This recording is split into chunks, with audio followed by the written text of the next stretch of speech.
Hello students, welcome back to my YouTube channel, DS Group of Education. সবাইকে আমার চ্যানেলে আরেকবার স্বাগত জানাই। আমরা অলরেডি টেক্সটাইলের 9টা পার্ট করেছিলাম, যেখানে টেক্সটাইলের বেসিক থেকে অ্যাডভান্স পর্যন্ত সিলেবাস ভিত্তিক আমরা একটা ডিসকাশন করেছিলাম। আজকে থেকে আমরা স্টার্ট করছি অ্যাপারেল ডিজাইনিং, যা হচ্ছে ইউনিট 4। তার পার্ট 1 আজকে আমরা ডিসকাস করব, যেখানে আমরা টপিক রেখেছি টাইপ অফ সিভিং মেশিনস। যারা আমার চ্যানেলে ফার্স্ট টাইম এসেছো এবং ভিডিওটা প্রথমবার দেখছো, তারা অবশ্যই কিন্তু এই চ্যানেলটিকে সাবস্ক্রাইব করে দেবে। নতুন চ্যানেল এবং এই চ্যানেলের ভিডিওগুলো তোমাদেরকে কেন্দ্র করে বানানো, যেখানে তোমরা ফ্রিতে তোমাদের বিভিন্ন এক্সামিনেশনের প্রিপারেশন করতে পারো, যেখানে ফুড অ্যান্ড নিউট্রিশন রিলেটেড রয়েছে, হিউম্যান ডেভেলপমেন্ট রয়েছে, এডুকেশন রয়েছে। এখানে জুন 2025 হোম সায়েন্স ইউজিসি নেটের একটি প্লেলিস্ট বানানো রয়েছে, যেখানে কিন্তু প্রত্যেকটি ভিডিও তোমরা দেখে নিতে পারবে। তোমরা আমার টেলিগ্রাম চ্যানেলে অবশ্যই জয়েন করবে। Telegram channel already 100 subscriber cross করে গেছে। তোমরা কিন্তু অবশ্যই চ্যানেলে জয়েন করে নেবে এবং এখানে ইম্পর্টেন্ট নোটিফিকেশন এবং যারা ইউজিসি নেট 2024 অ্যাটেম্প্ট করেছিলে, যাদের আনসার কি নিয়ে কোনো ডাউট রয়েছে, তারা কিন্তু এখানে আমার চ্যানেলের সেভ যে ফাইল সেকশন রয়েছে, সেই ফাইল সেকশন, অর্থাৎ এখানে যদি তোমরা ক্লিক করো, এখানে ক্লিক করলে মিডিয়া ফাইল বলে অপশন থাকবে। তো তোমরা বেসিক্যালি ওখানে গিয়ে কিন্তু কারেক্ট আনসার কিটা দেখে নিতে পারবে। তোমরা আমার সাথে ফেসবুক অ্যাকাউন্টেও কিন্তু যুক্ত হতে পারো। একাডেমি ডিএস হোম সায়েন্স নামে আমার একটি ফেসবুক অ্যাকাউন্ট রয়েছে এবং সেখানেও কিন্তু তোমরা চাইলে যুক্ত হতে পারো। যাদের পেড ব্যাচ রিগার্ডিং কোনো ডাউট রয়েছে বা কেউ পেড ব্যাচ নিতে চাও, সেক্ষেত্রে তারা অবশ্যই কিন্তু এই নাম্বারে হোয়াটসঅ্যাপ করতে পারো। দেখো, বেসিক্যালি যারা এই ভিডিওটি দেখছো, আমি আশা করি most of the students belong to the food and nutrition background or human development. আমি যদি আমাদের পশ্চিমবঙ্গের প্রেক্ষিতে দেখি, এবং সেক্ষেত্রে অ্যাপারেলের সেকশনটা আমাদের সবারই কিন্তু একটু ডাউট থেকে যায় যে কেমন হয়, কিভাবে মেশিন, তাদের টাইপস ইত্যাদি। তো বেসিক্যালি এই যে একটা সিঙ্গেল স্লাইড রয়েছে, এই সিঙ্গেল স্লাইডটা কিন্তু পরীক্ষার বেসিসে খুব উপকারী।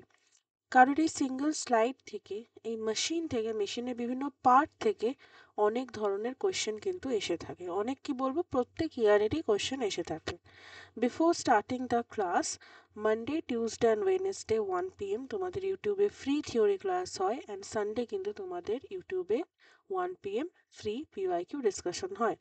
সো তোমরা কিন্তু অবশ্যই এই 4 দিন আমার সাথে ইউটিউবে যুক্ত হতে পারো। যদি মেশিনের পিকচারটা দেখি, অনেকেই দেখে থাকবে এরকম ছবি। সেখানে যেটা আমরা মূলত দেখে থাকি, এই যে পোর্শনটা থাকে, এটা হচ্ছে প্রেসার বার। এটা হচ্ছে তার নিচে এই যে সার্কেল অপশনটা থাকে, এটা হচ্ছে প্রেসার রেগুলেটিং থাম্ব। এটা হচ্ছে ফেস প্লেট, এটা হচ্ছে ফেস প্লেট, এবং তার নিচেরটা হচ্ছে বার লিফটার, এবং এটা দিয়ে বেসিক্যালি এরকম তোলা হয়, ঠিক আছে। এবং আমরা কি করি মেনলি, এখানে যে সুতোটা আছে সেটাকে ভরি এবং উপরে কিন্তু আর একটা সুতো দিয়ে এখানে মেনলি যে রিলটা থাকে সেটা রাখা হয়, এবং এখানে একটা স্ট্রেটিং লাইন করা হয়, ঠিক আছে। তারপর এখান থেকে সেটাকে ঘুরিয়ে আনা হয়, এবং এইভাবে এই যে প্রেসার ফুড বলছে, কেন প্রেসার ফুড, কারণ এটা একটা চাপ এখানে তৈরি হচ্ছে। ফিডব্যাক কাকে বলছে, যদি মেশিন দেখে থাকো, দেখবে এরকম একটা সেকশন থাকে এখানে, সেই সেকশনটাকে কিন্তু ফিডব্যাক বলা হয়। এবং এখানে যে পাথটা তোমরা দেখতে পাচ্ছ, এই পাথটাকে বলা হয় অসিলেটেটিং হুক স্লাইড। এবং এই যে নিচে মেশিনটাকে যদি আমি উল্টে দিই, নিচের পোর্শনে আমি দেখব থ্রোট প্লেট বলে একটা অপশন রয়েছে, এবং এই যে এটা রয়েছে এটাকে বলা হয় বেড প্লেট, ঠিক আছে। এটা হচ্ছে স্টিচ রেগুলেটর। তারপর হচ্ছে ববিন, ঠিক আছে, এখানে একটা ববিন থাকে, ববিন উইন্ডার, এবং আমরা জানি নিচে একটা ববিন কেস থাকে। এছাড়া এটা ব্যালেন্স হুইল, মানে হাত দিয়ে আমরা মেনলি এটাকে ঘুরিয়ে ঘুরিয়ে কাজটা করে থাকি। এবং ববিন উইন্ডার ফ্রিকশন রিং বলা হয়, এটা স্পুল পিন থাকে, ওকে। অ্যান্ড দিস ইজ আর্ম, এবং এটাকে বলা হয় থ্রেড টেকআপ লিভার। এবার যদি আমরা এই পোর্শনটাতে আসি, এখানে দেখবো যে থ্রেড টেকআপ যেটা স্প্রিং থাকে, টেনশন স্প্রিং, ঠিক আছে, এখানে পুরো চাপটা থাকবে। মেশিনের আমাকে মেনলি মাথায় রাখতে হবে যে মেশিনের ক্ষেত্রে যে সুতোটা আমি দিচ্ছি সেই সুতোটা যেন টান টান থাকে, ঠিক আছে, যেন টান টান থাকে। তারপর হচ্ছে টেনশন থাব নাট, তারপর টেনশন ডিস্ক এখানে রয়েছে। এরকম যদি কারোর কাছে বাড়িতে থাকে মেশিন, তারা কিন্তু খুব ইজিলি এই ছবিগুলোর সাথে মিলিয়ে নিতে পারবে। এছাড়া এটা হচ্ছে নিডল বার থাকে এবং তার নিচে নিডল ক্যাম স্ক্রু। এইভাবে কিন্তু মেশিনের পুরো বিষয়টা থাকে, এবং এখানে যে মেন সুতোর রিলটা সেটা রাখা হয়, এবং এখানে আমরা কাপড়টা দিয়ে দিই, তার নিচ থেকে কিন্তু কাপড়টা যায় এবং কাজটা হতে থাকে। এবার সুইং মেশিন যেটা হয়, সেলাইয়ের মেশিন, সেটা বেড বেড মানে কি, যে আমরা দেখলাম না যার উপরে পুরো মেশিনটা রয়েছে, এরকম ভাবে যে পুরো মেশিনটা রয়েছে, এই যে মেশিনের যে বিষয়টা যেটার উপরে রয়েছে এটাকে বলা হয় বেড। একটা হরাইজন্টাল বেড হয় আর একটা ভার্টিক্যাল বেড হয়। ভার্টিক্যাল বেডের মধ্যে দুটো জিনিস আসে, একটা ওপেন বেড আর একটা এনক্লোজড বেড। আর হরাইজন্টালের মধ্যে একটা আসে ফ্ল্যাট বেড বা fully submerged bed, raised bed এবং সিলিন্ডার বেড, এছাড়া পোস্ট বেড। এছাড়াও সেমি সাবমার্জ বেড বলেও একটি বেড থাকে। সিলিন্ডার বেডের আবার দুটো হয়, একটা লেন্থ ওয়াইজ আর একটা পেরিমিটার ওয়াইজ। প্রথম যে মেশিনের টাইপটা আমরা দেখব সেটা হচ্ছে ফ্ল্যাট বেড মেশিন। দেখতে কেমন হয়? ঠিক এরকম। কেন ফ্ল্যাট বেড? এই যে দেখতে পাচ্ছ যে এই যে পোর্শনটা, এটা কিন্তু ফ্ল্যাট রয়েছে, সেই কারণে এর নাম হচ্ছে ফ্ল্যাট বেড। বলছে a vast working space permits a wide range of sewing applications and it is utilized for all types of flat sewing work.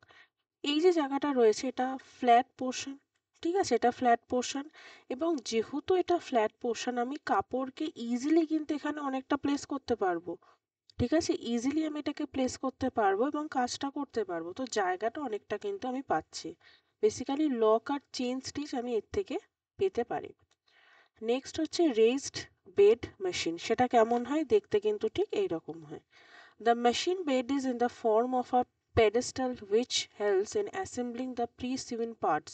মানে মেশিনের যে সবসময় আমি র ম্যাটেরিয়ালসকে অ্যাসেম্বল করছি তা না, কিছু জিনিস হয়তো হাফ সেলাই করা রয়েছে, সেটাকে হয়তো প্রপারলি ডাবল স্টিচ করার জন্য আমি মেশিনকে ব্যবহার করতে পারি, সেরকমই এই রেজড বেড মেশিন কিন্তু করে থাকে।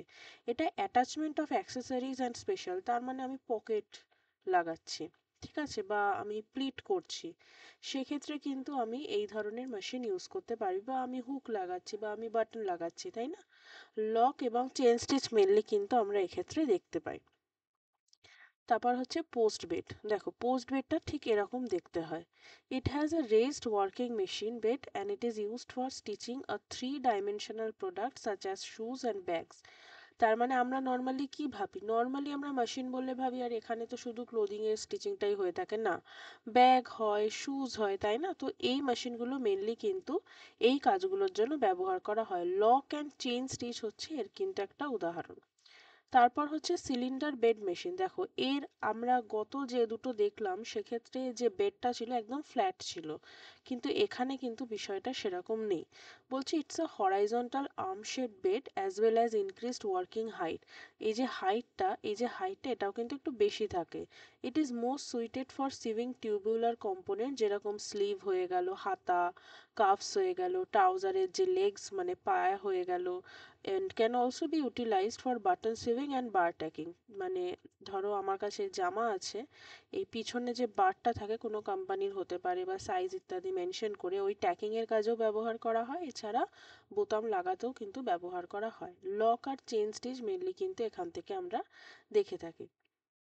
নেক্সট হচ্ছে side bed machine or feed of the arm sewing machine. দেখো এই মেশিনটা আবার দেখতে কিন্তু পুরো অন্যরকম, তাই না? এই পোর্শনটা নর্মাল মেশিনের মতন আমি দেখতে পাচ্ছি, বাট এই যে পোর্শনটা এটা কিন্তু অনেকটাই আলাদা।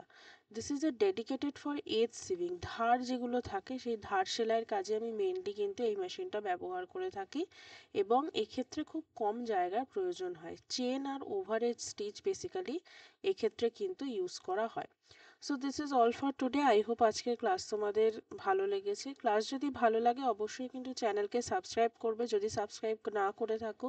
অ্যান্ড নতুন চ্যানেল, তোমাদের জন্য এত কিছু করা, এবং তোমরা যদি আমাকে লাইক শেয়ার অ্যান্ড সাবস্ক্রাইব না করে মোটিভেশন না দাও তাহলে কিন্তু আমার আরও খারাপ লাগবে যে আমি এত কষ্ট করছি তোমাদের জন্য। সো ডেফিনেটলি নতুন নতুন ভিডিওর জন্য এবং নতুন টপিকের জন্য চ্যানেলের সাথে থাকবে। কোনো পার্টিকুলার টপিকের উপর যদি ভিডিওর প্রয়োজন হয় রিলেটেড ইউজিসি নেট, ডেফিনেটলি আমাকে বলবে, কমেন্টে কমেন্ট করবে।